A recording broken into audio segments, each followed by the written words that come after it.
Hello everybody, I'm Captain JK. I'm a captain on Boeing 787 in a brand new airline in Korea. I've been making videos in English from time to time since I started this channel in order to improve my English speaking as an international airline pilot. Today's video will also be brought to you in English as well, since Korean subtitles are provided in the bottom, so please don't just leave now only because this is in English.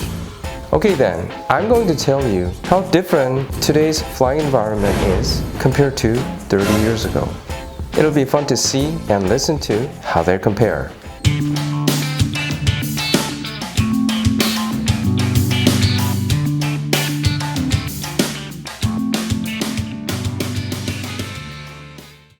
First, I'm going to talk about the differences in cockpit culture. Captain versus first officer. When I first joined to the biggest airlines in Korea in 1997, it was totally different from today's environment. I should say that the captain was like king of airlines.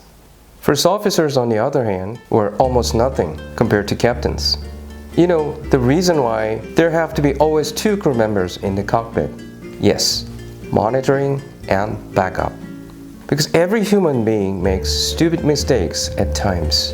Even if captains are much more experienced than first officers, we still need another crew member in the cockpit. In those days, it was really hard for these first officers to speak up in the cockpit during flight. Remember, in the late 90s, there happened lots of substantial accidents. They all had a lot to do with this ridiculous vertical distance between captains and first officers. I suppose that today's captains think quite differently. Not only in Asian countries, but also in Western countries, some distance still exists. That being said, I believe that today's captains treat their first officers not as assistants, but as partners or co-workers. First officer's duty. In the cockpit, there are things to be done by captains or first officers separately. Also, pilot flying's duty and pilot monitoring's duty should be clearly identified. But 30 years ago, it wasn't. There were lots of things that first officers should do unnecessarily. For example, if the captain was a smoker, the first officer on that day had to make the ashtray for his captain with a paper cup. When a first officer is doing a PM duty, there's no problem. He'll be doing a PM job.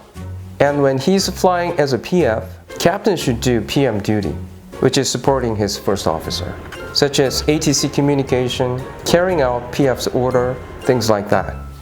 But not many captains in those days did that. So when a first officer was flying as a PF, he should do everything. Flying, ATC communication, even he had to carry out his own order. Flaps 1. And then he sets flaps lever to 1. This is insane, isn't it? Now, no one ever does that. Never. Layover. Nowadays, captain and first officer mostly spend their time separately during this day. Sometimes when they have longer layover, maybe 1 or 2 times they get together to have dinner or some beers. But 30 years ago, most of the time during this day, it didn't matter if the stay was short or long. First officer had to be with his captain for all the meals. Captain might ask first officer after lunch, "Oh, that was good. Okay, where do we go for dinner tonight, JK?" One of the happiest things after I became a captain was, now I have my own life and option to eat during this day. Yes. Post 911. In September 2001, unforgettable disaster happened in New York City, the 911. Lots of things have changed because of this terror. The cockpit doors are to be always closed, and the door should be bulletproof. It should be strong enough to prevent terrorists from entering the cockpit. So anyone without cockpit entering authorization can never, ever come to the cockpit. But before 911, the doors were much more flexible and generous even to passengers.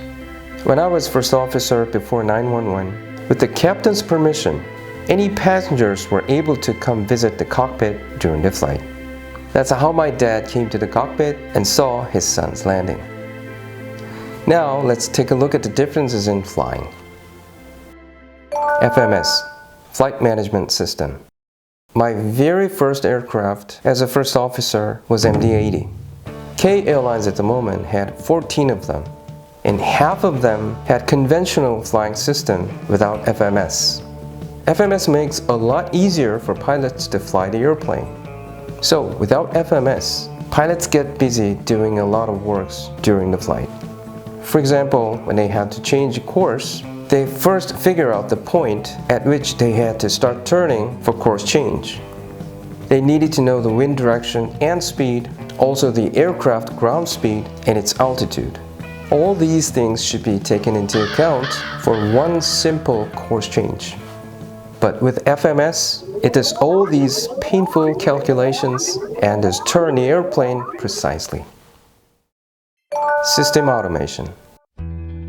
Some of you may have seen flight engineers in the cockpit. It was a long time ago. He was a man who was in charge of all the systems in the aircraft. So captains and first officers were able to simply fly the airplane. Now, the flight engineers have gone for a long time. This is all thanks to system automation. Cockpit, especially overhead panel, is full of switches regarding aircraft systems. Electronics, hydraulics, pressurization, fuel management, and everything. Automation makes it easier to fly, but two pilots in the cockpit still have to monitor the whole system as well while they're flying. This is why pilots are always doing something, even all the automations are functioning. Airways. As you know, now all the car navigation devices use GPS system. So do all airliners. This is how today's airways can be easily and efficiently set up or changed. But 30 years ago, during days without GPS system, almost all the airways had to have ground facilities like VOR stations or NDB stations. That's why the airways in those days were so windy and relatively less efficient than now. Long-range communication. VHF is most commonly used for short-distance communication between pilots and air traffic controllers. American 345, Billy Tower, runway 25 right, line up to wait. American 345, line up to wait, 25 right. But for long-distance communication, HF was the only option in those days. It could carry very weak voices with lots of noises. San Francisco, November 909, Juliet Charlie 1128. November 909, Juliet Charlie, San Francisco. This frequency is primary, secondary 5547. Stand by for a cell call check. But now, CPDLC, Controller Pilot Data Link Communication. This is a communication tool based on text messages. Texting in the air. How cool is that? HF communication is still being used, but it's only backup. Cockpit environment. Airplane is not quiet, and the cockpit is even more noisy, such as engine noise, air conditioning noise, instrument noise, also ATC communication. But modern aircraft like A350 or 380 or Boeing 787 is a lot less noisy than other classical aircraft. One more bad environment is dryness. It is known that normal humidity in the airliners is around 7 to 8%. But the planes like Boeing 787 or Airbus A350, they have humid control devices. So humidity in this aircraft is around 14 to 15%. It's still very dry, but relatively a lot more comfortable than other classic aircraft. Flight bag. This is the flight bag that I actually carried about 30 years ago. It was huge and very heavy since it was made by leather, and it was always full of manuals and personal belongings. But now, look at the size difference. The bag is now mostly made with fabric, so it's very light. In this bag, I only put one tablet PC, a personal pilot's logbook, and some more stuffs. That tablet PC contains almost everything. Aircraft manuals, performance calculator, Jepson Aero manual, and all that. Okay, I've talked about flying environment in the 90s and the present. There have been so many things that have been changed since then, mostly in a good way. I hope you enjoyed this video today, and thank you so much for watching, and I'm Captain JK.